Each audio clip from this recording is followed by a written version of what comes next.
June 15 മുതൽ, അടുത്ത മാസം 15-ാം തീയതി മുതൽ KSRTC ബസ്സിലെ സ്ത്രീകളുടെ സൗജന്യ യാത്ര, വയോജനങ്ങൾക്കായുള്ള പ്രത്യേക വകുപ്പ് രൂപീകരിക്കും എന്ന് ഇന്ദിരാ ഗ്യാരണ്ടിയിലുണ്ടായിരുന്നു.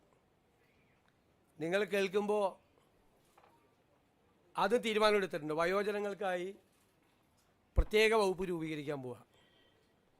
ഞാൻ വളരെ അഭിമാനത്തോടെ പറയുന്നു, എൻ്റെ അറിവിൽ നമ്മുടെ രാജ്യത്ത് ആദ്യമായിട്ടാണ് ഒരു സംസ്ഥാനത്ത് വയോജനങ്ങൾക്ക് വേണ്ടി പ്രത്യേകമായ വകുപ്പ് രൂപീകരിക്കുന്നത്. ഞങ്ങൾ ആ വകുപ്പ് രൂപീകരിച്ചതിന് ശേഷം ഇത് ഏറ്റവും ഭംഗിയായി നടപ്പാക്കിയ രാജ്യം ജപ്പാനാണ്.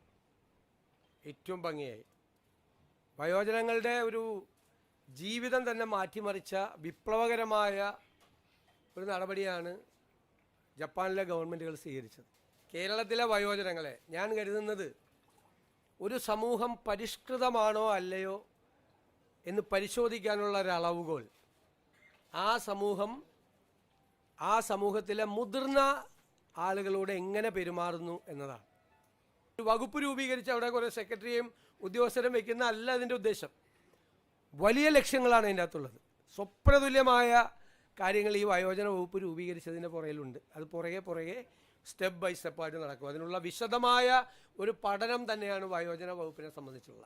നമുക്ക് കേരളത്തിന് വലിയ താമസമില്ലാതെ ലോകത്തോട് മുഴുവൻ ഉറക്കെ വിളിച്ചു പറയാൻ പറ്റണം, ഞങ്ങളാണ് സിവിലൈസ് സൊസൈറ്റി, ഞങ്ങളുടെ പ്രായമായവരെ എങ്ങനെയാണ് നോക്കുന്നത് എന്ന് പറയണം.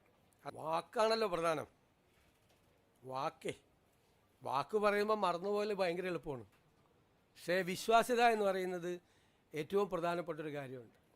ഞാൻ തന്നെ ആശാ വർക്കർമാരുടെ പന്തലിൽ പോയി സമരം അവസാനിപ്പിക്കുന്നതിന് മുമ്പും സമരം അവസാനിപ്പിച്ച ദിവസം ഒരു വാക്ക് പറഞ്ഞിട്ടുണ്ടായിരുന്നു.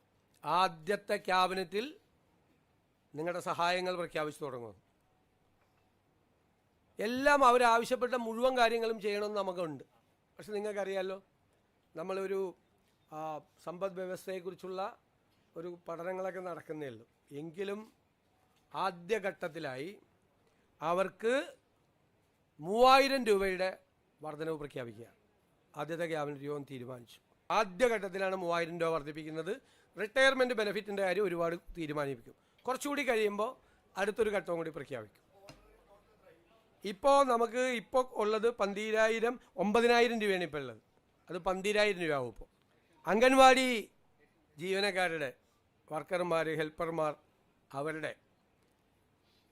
അവരുടെ പ്രശ്നങ്ങൾ നമുക്ക് അറിയാം. ഞാൻ തന്നെ നിയമസഭയിൽ അവതരിപ്പിച്ചിട്ടുണ്ട്, ഞങ്ങൾ തന്നെ നിയമസഭയിൽ അവതരിപ്പിച്ചിട്ടുണ്ട്.